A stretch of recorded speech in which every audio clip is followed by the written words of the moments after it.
हमेशा कहती हूँ आपके पास दो तरह के ब्रेन किलर्स होते हैं। एक ब्रेन किलर है आपके पास शुगर और दूसरा ब्रेन किलर है आपके पास vegetable oil, corn oil, canola oil, cotton seed oil, I am so sorry, sunflower oil, जितने भी वेजिटेबल ऑयल्स हैं। क्यों आपकी याददाश्त क्यों जाएगी? दो वजह से जाएगी। आपके दिमाग का वो एरिया, आपका सेरिबेलर कॉर्टेक्स और आपका हिपोकैम्पस, जिसने याददाश्त के लिए रिस्पॉन्सिबल है। किस इंसान की याददाश्त कितनी अच्छी होती है? जिसकी नर्व्स में एबिलिटी होती है नई नई शाखें छोड़ने की। नर्व्स की शाखों को डेंड्राइट्स कहा जाता है। अगर मैं कोई ऐसी चीज़ ले लूँ खाने में, क्योंकि अभी हम एनवायरनमेंट की बात करें स्ट्रेस के अलावा, ठीक है, जो मेरी शाखें बढ़ने से रोके, इसका मतलब है मेरी याददाश्त कम हो जाएगी। शुगर, मीठा, रिफाइंड कार्बोहाइड्रेट्स और जो तले खाने और वेजिटेबल ऑयल है, ट्रांस फैट, ये आपके दिमाग की सलाहियत छीन लेते हैं शाखें छोड़ने की। दूसरा, अगर आपके दिमाग के इन एरियाज की एट्रोफी हो जाए, एट्रोफी जी कहते हैं आसान लैंग्वेज में श्रिंकेज को, आई एम सो सॉरी, इसका साइज छोटा हो जाए आपके पास। हिपोकैम्पस की और सेरिबेलर कॉर्टेक्स की एट्रोफी कब होती है? जब उस एरिया में सोजिश होती है, इन्फ्लेमेशन होती है। उस एरिया में इन्फ्लेमेशन कौन करता है? शुगर करता है, वेजिटेबल ऑयल करता है, रिफाइंड कार्बोहाइड्रेट्स करते हैं। इसके अलावा अगर किसी इंसान, अच्छा, डायबिटीज़ के पेशेंट्स की पता है क्यों याददाश्त जाना शुरू हो जाती है? इसी वजह से, क्योंकि जो डायबिटिक्स होते हैं उनके ब्लड में शुगर लेवल कंसिस्टेंटली रेज्ड होता है। एक इंसान जिसके ब्लड में शुगर लेवल कंसिस्टेंटली रेज्ड है, अल्टीमेटली वो उसके सेरिबेलर एरिया की, उसके हिपोकैम्पस की एट्रोफी करना शुरू कर देता है। वो शुगर लेवल्स, उसकी नर्व्स की एबिलिटी जो है वो मेमोरी लॉस पे शुरू हो जाता है। अच्छा, ये नहीं होता आपको जो अल्जाइमर 60 साल की उम्र में हुआ है ना, अब मेरी अम्मी में भी, मैंने अगर पर्सनल एक्सपीरियंस से बात करूँ, मेरे ख्याल से जब मामा, शी मस्ट बी 70 नाउ, 45-50 की थी, मैंने वो सिम्टम्स नोट करना शुरू कर दिए थे। देखें, ये तो बड़ी कॉमन सी बात है कि बात करते करते एकदम मैं कहूँ, ओह आपका नाम क्या था? आपका नाम फिजा था। लेकिन अगर किसी इंसान, और आपको फ़ौरन याद आ जाए, वो तो आपको डेली एक्टिविटीज़ के स्ट्रेस की वजह से भी हो सकता है।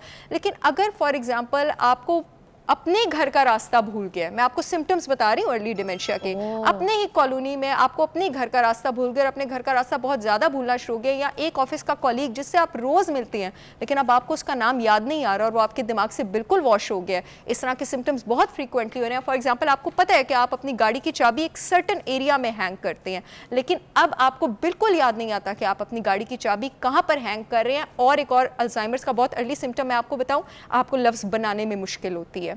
ये बड़ा एक क्लासिकल किस्म का सिम्टम है, मतलब आपको दिमाग में पता है कि मैंने क्या लफ्ज़ बोलना है, लेकिन डिलीवर नहीं हो पा रहा। ये बड़ा अर्ली साइन है। तो जो अल्जाइमर्स और जो डिमेंशिया इन शुगर और वेजिटेबल ऑयल्स की वजह से आपको 70 साल की उम्र में होता है ना, उसके सिम्टम 20 साल पहले शुरू हो जाते हैं। थोड़ा सा क्योंकि टाइम रह गया, कुछ मेन पॉइंट्स जरूर पूछूंगी, और एक आपसे ये वादा कि एक बार और आना है आपने ज़रा मेरे प्रोग्राम में बहुत जल्दी, ताकि मैं कुछ ये जो चीज़ें रह गई हैं इसको भी इलैबोरेट करवा सकूँ।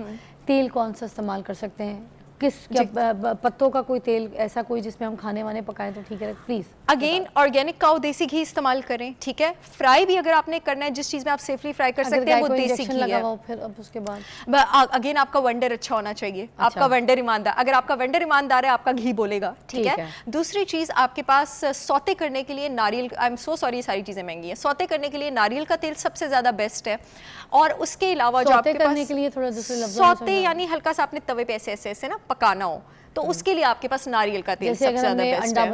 अंडा बनाना हो या इवन के रेगुलर कुकिंग के लिए भी, लेकिन डीप फ्राई के लिए हमेशा देसी घी इस्तेमाल करें। दी बेस्ट कुकिंग के लिए भी बहुत अच्छा। और सैलड्स के लिए अगेन आप एक्स्ट्रा वर्जिन ऑलिव ऑयल, जैतून का तेल इस्तेमाल करें, बहुत अच्छा है सबके लिए। वेजिटेबल ऑयल्स का कोई फायदा नहीं है, सारे के सारे बेकार हैं। जो हमें कहा जाता है कि ये ग्रीन पत्तों का तेल ले लें, सूरजमुखी का तेल ले लें, सूरजमुखी का तेल इंतहाई फजूल है। जो आपके पास सनफ्लावर, और ये मैं आपको बता दूं कि उसमें आप ज़रा सा भी खाना तलेंगे ना, वो म्यूटेट, ऑक्सीडाइज और डैमेज होकर इतने खतरनाक कैंसर कॉजिंग चीज़ों में कन्वर्ट हो जाता है। ना आपने कैनोला ऑयल लेना है, ना आपने तो पूरा सोशल मीडिया भरा हुआ था सूरजमुखी का तेल निकाल लें, पत्तों के तेल वाले तेल से खाना पकाएं। चलने जी, आपने आप हमारी यहाँ पे ये जो है ना मुसीबत साफ़ की, ठीक किया। अच्छा, मगर थोड़ी सी बढ़ा भी दी है, मगर ये कि अब इसको बैलेंस करना है, जो सुन रहे हैं वो करें भाई, बंदी के पास नॉलेज है, फ़ायदा उठाएं। अच्छा, दूसरी बात मुझे ये बता दीजिए कि क्या कहते हैं, कोई ऐसी चीज़ जो आपको लगता है कि हम ना करें, मतलब आप बिल्कुल सख्ती से मना करना चाहती, जो रेगुलर हो रही है पाकिस्तान में, एंड यू वांट टू मतलब एड्रेस इट, कि ये रोक दें? मीठा मीठे को बड़ा नॉर्मल कंसिडर किया जाता है, शरबत में चीनी, चाय में चीनी। मेरे पास क्लाइंट्स आते हैं और वो कहते हैं मैं ज़्यादा मीठा तो नहीं खाती, बस रोज़ इतनी सी आइसक्रीम और इतना सा केक खा लेती हूँ, ये ज़्यादा नहीं है।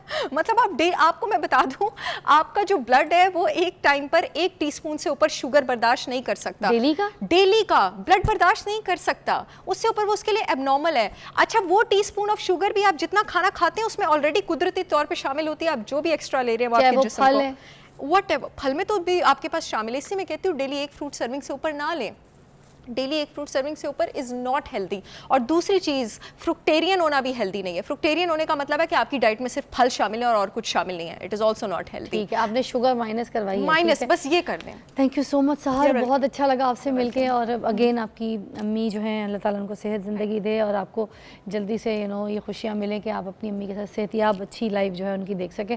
और मैं आखिरी में ज़रूर कहूँगी, घर पे मुर्गियाँ रखें, ख़ुद पालने की कोशिश कीजिए, ख़ुद घर में सब्जियाँ लगाइए, ख़ुद लगाना सीखिए। अगर नहीं आता, गूगल जो है हमारे पापा जी हैं, उनसे सीखिए, आजकल सब कुछ अवेलेबल है। और इस तरह की जो कोई ऐसे वेंडर्स वगैरह जो लोग आपको लगता है ऑर्गेनिक गोश्त आपको दे सकते हैं, दोस्ती यारी रखिए उन लोगों से, अपने अच्छे ऑर्गेनिक देसी बकरे वगैरह करके गोश्त खाइए, खिलाइए भी। अगर ज़िंदा रहना है, अगर आप चाहते हैं कि आप 50-60 से ऊपर की ज़िंदगी जी सके, तो अच्छा ऑर्गेनिक खाना खा के, अच्छी ग़िज़ाएँ लेके आपको अपनी इंटेक अच्छी करनी है। दूध के लिए भी कोई ऐसे लोग अपने जान पहचान के जहाँ पे आप सही वाले भैंस के दूध निकलवा सकें तो वो पीजिए, क्योंकि सहर वैसे भी डब्बे के दूध के बिल्कुल ख़िलाफ़ है, ऐसी है। और सहर जो है, मैं इनके बारे में बता दूं, बहुत ही एनर्जेटिक हैं और इतनी इन्फॉर्मेशन है इनके पास, जो अगर आप हर्बल चीज़ों के बारे में बात करें, ऑर्गेनिक चीज़ों के बात अगर आप करना चाहें, और कोई भी ऐसी चीज़ जो हमारी जिस्म में जाके हम जैसे बाज़ारी कोई चीज़ ले रहे हैं, क्या खा रहे हैं, तो वो क्या चीज़ हमारी बॉडी के अंदर रिएक्ट करिए, इनसे अच्छी मुझे नहीं लगता कोई डेफिनेशन और एक्सप्लेनेशन कोई दे सकता है। आज हमारे प्रोग्राम में हमने मधु किया है। आप लोगों के लिए कॉल करके भी पूछ सकते हैं, अगर आप अपनी डाइट में कोई ऐसी चेंज लेकर आना चाहते हैं जिसकी वजह से आपको लगता है कि आपके कोई हार्मोनल चेंजेस हो गए हैं, आपको प्रॉब्लम्स हो रही हैं, तो वाई नॉट, आप कॉल करके पूछ सकते हैं। सहर इज़ विद अस, मतलब सहर इज़ विद यू, आप कॉल करके उनसे पूछ सकते हैं। एक मिसाल दूंगी कि गाय के दूध के लिए जो है उसको इंजेक्शंस लगाए जा रहे होते हैं, और वो जो दूध प्रोसीड हो रहा होता है आगे और वो हम पी रहे होते हैं, उसकी वजह से हम मोस्टली, यही डॉक्टर्स हमें भी कहते हैं कि जो चेहरे पे बाल निकल आते हैं और अजीब से हार्मोनल आपके चेंजेस, और ये पीसीओएस के भी मसले मेरे ख्याल से सारे हर लड़की को है। आप अब इसको बहुत अच्छी तरीके से एक्सप्लेन कर सकती हैं कि क्या ये दूध ठीक है, पी सकते हैं?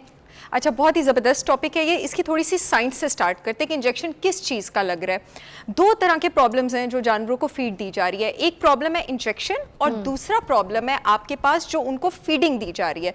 जिस चीज़ का इंजेक्शन दिया जा रहा है ना, जो ये इंजेक्शन बड़ा फेमस है, जिसकी वजह से आप ये कहते हैं कि उनकी जो मिल्क प्रोडक्शन है, ये इंजेक्शन जो है ये तो पकड़ा भी नहीं जाता है, ठीक है, हमें कैसे पता चलेगा कि इस मज को इंजेक्शन लगाया? मैं आपको बताती हूँ, इससे नहीं पकड़ा जाता बिकॉज वो FDA से अप्रूव्ड है इंजेक्शन।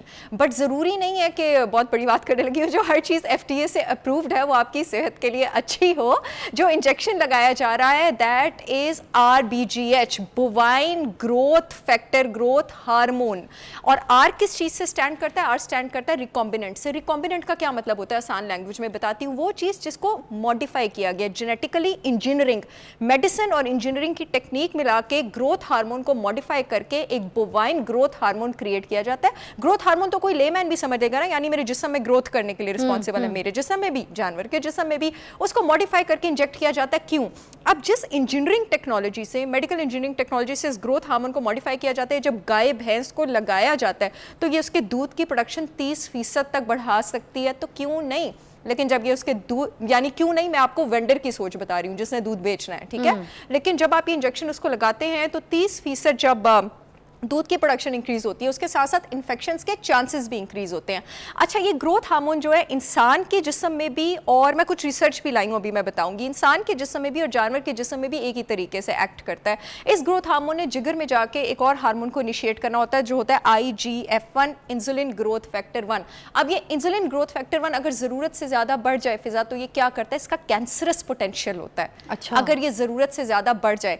GMO एक टाइम बम है जो आज से 20-25 साल साल बाद फटेगा और एक बम फट चुका हुआ है आपके बच्चों में। हर दूसरा बच्चा ऑटिस्टिक है, हर लड़की इनफर्टाइल है, बांझ है, हर दूसरी लड़की पीसीओएस का शिकार है। ये बम फट चुका है और ये टाइम बम 20 साल पहले क्रिएट हुआ था। जीएमओ वाला जो बम है ना, वो भी अभी 20 साल बाद फटेगा।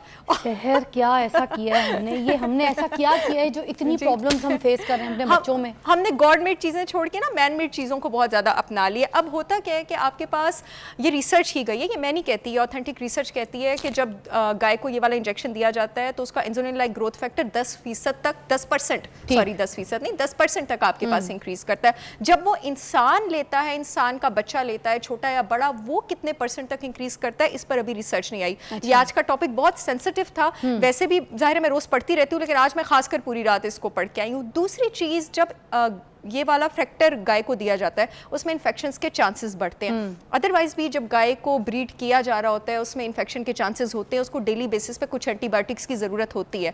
लेकिन अब जब ये वाला इंजेक्शन दिया जाता है उसकी एंटीबायोटिक्स की ज़रूरत मजीद बढ़ जाती है। अब टिका के उसको डेली बेसिस पे एंटीबायोटिक्स लग रहे हैं।